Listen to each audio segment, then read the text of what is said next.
minute. Okay, that's good. People will like that. They will. Hey, everybody. John C. Denise Richards and the lovely Lulu. Lulu says hi to everybody today. Say hi. Hi. All right, welcome back to All Things Home. My voice, as you can hear it, is a little raspy today. It is. So Denise is going to do most of the talking for us. Were you at a rave last night, John? I was. I raved. You are a crazy man. I am a crazy man. I don't even know what a rave is. It's I a don't concert. either. Concert. Yelling. I think there's just a lot of partying and Raving. raving. Yeah. Yeah. That's where I went. Okay. Welcome back to All Things Home. As you can see, we are here to entertain you. I'm going to pull this up a little bit so people can hear me. Yes. Entertain, educate, and connect. We want to connect people, so let's do that. Let's talk a little bit about the market real quick. We are in an interesting market. Very interesting. It certainly is exciting. It is exciting. I don't know if you've noticed the gas prices. I haven't. What are they doing? Well, we all know they're going up, essentially, they? right? But have you noticed they've gone down and then back up and then back down? Well, so have mortgage rates. They are all over the place. All over the place. Yes. Crazy. So it's real important that you're working with a good lender who Work with a watch good the lender. market for you and lock in at the right time. Lock it in, Lulu. Lock it in, Lulu. Hashtag that. Hashtag Lulu Lending. Hey, can you tell everybody what they need to do to our videos on the bottom? They need to like and do They what? need to like and subscribe. We need likes for Lulu, and we need you to subscribe. We are almost at how many? 200. 200. We're moving on up. And when we get to the 200, I'm told I have to do it. No. You do those at raves. Oh, okay. You jig at raves. Yes. All right, last week we talked a little bit about what? Tell everybody since my We voice is not talked working. a lot about credit score last week. We talked about minimum credit scores required and how sometimes it is just a number and doesn't really matter. We didn't really touch on maybe people who are concerned about their credit inquiries. Maybe how to take good care of their credit, make sure that it's not compromised in any way. Ooh. Right? Yeah. People get very concerned about inquiries to their credit, and I would recommend everybody do a little Google search on that. Yeah. And the difference between a mortgage inquiry and a credit card inquiry. How about credit freezes? I think they're a good idea. I do too. Excellent idea. I do too. They're Excellent. so easy now. You just go online. Easy and peasy. Very. And then to unfreeze them, just as easy. Same thing. We'll have to talk about that again another time. Anyways, if you want to see more about the credit scores that we talked about on our last video, that was last week, take a look at that. We went way in depth on that, and we talked about that. But real quick, I don't think we talked about high credit scores. Does that benefit a buyer to have a really good credit score? It certainly does. So even though we talked about 640 being a minimum credit score for a conventional loan, even with a super high credit score, they're gonna want to make sure they keep that score high so that they get the better pricing in terms of their rate and how much that rate might cost them. Oh, It's critical.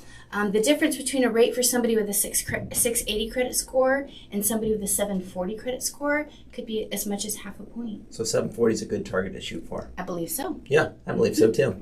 All right, then in regards to housing market, I'm not allowed to say it's hot because my director behind the camera said don't say hot because I say hot all the time. Don't touch it, it'll burn you. That's the market right now, real estate market. Is. You know, something somebody said the other day that was interesting. I saw some stats on home sales. There are as many home sales now as there were before. The situation, though, I think a lot of people run into is homes just don't stay on the market as long anymore. So it's very difficult. So people think, well, there's nothing to buy. Well, the same amount of homes, almost the exact same amount of homes came on this year as did last year at this day.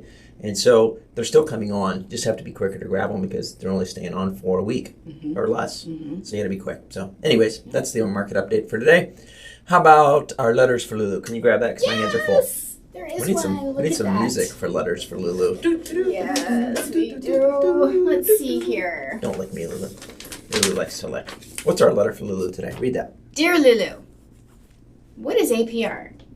Lulu, what is APR? She's falling Give asleep. me 3 barks for I know and 1 bark for I don't. No kissing on camera. Okay. This is a rated It's not G that kind show. of show. Okay. Well, APR stands for annual percentage rate. And it was really the federal government's brilliant idea of a way to express the true cost of money to you. So in order to calculate the APR, it's very different than a note rate, right? We calculate your mortgage payment based on a note rate and term, right?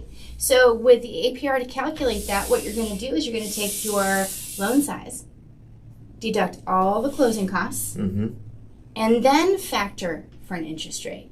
So it's going to make the APR higher than the note rate. And the difference is the expression of the cost of money to you per the federal government. So it's kind of those extra funds balanced into there, and then they're reconfiguring that percentage. I don't know that the layperson would be able to look at an APR and determine how much the money is costing them. So I've always kind of been in a quandary about the government's idea for that, but that is what it is. That is what it is. You typically see APR on your monthly mortgage statements, do you? No, you'll see a note rate, but on the contrary, your credit card statements, you're going to see an APR. Really? Oh, I didn't know that. And so when will a buyer see their APR? Where will it show up? At closing, they're going to see that. Well, they're going to see that when they are first disclosed, when they first go under contract, and we disclose all the state and federal disclosures to them. They're going to get a loan estimate, and on that loan estimate is going to be their rate, whether or not it's locked in, and their APR. Gotcha. So the APR is typically a little bit more than their interest rate. So if they get a quote of 3.5%, 4% for their interest rate, their APR may be a little bit higher. Correct. Maybe a quarter of a point or something higher than that. And if somebody does see an APR and a note rate that are the same, somebody didn't do something wrong. Somebody messed up. Yeah. Somebody messed up. All right, good. Yeah. Love that. Let's talk a little real quick about somebody in the network, and I'm going to let you talk about them since my voice is crackly dackly. Who is this we're talking about Pietrusko? Pietrusko. I don't know. We love him. He is in our network of our vetted vendors. Yes. He owns Speedy air conditioning. They're really fast. I remember a time you talking about a story where you had a situation, you were doing a final walkthrough, and there was a problem with the air conditioner. It was frozen. He was there in 15 minutes? Yeah, they were like right around the corner. There was literally ice in the coils. It was frozen. It's amazing when you know the people that you're working with and you're face to face with them, there's that sense of accountability. They take care of you. Unlike calling someone on the phone that you don't even know and you're like, oh, please. Yeah, show up, please. Yeah. Or just answer the phone. Yeah, we're lucky to have all these people Peter on our network. answers the phone. Peter does. So if you want him to be speedy to your house, they maintain air conditioning units. With integrity. Yes. You know what else they do? They put in those air conditioning units that go in garages. Have you seen those? Yes, those Joe fun. Taylor loves his. Joe, you do. Helps keep your car nice and cool without the mold. Sure. And if you're away, you know, you're a snowbird and you're not here during the summer, don't you want your baby in a little bit of air conditioning? You do. You do want that. All right. Let's see. Did we miss anything today? I think we pretty much hit everything. Just do us a quick favor before we log out today. Hit the like and subscribe button below for us and Lulu. This first episode, I've held Lulu through the whole episode. So you have made it through a milestone with me today. She seems content, I guess. She loves you, John. I don't know about that. Have a great week. We'll see you later.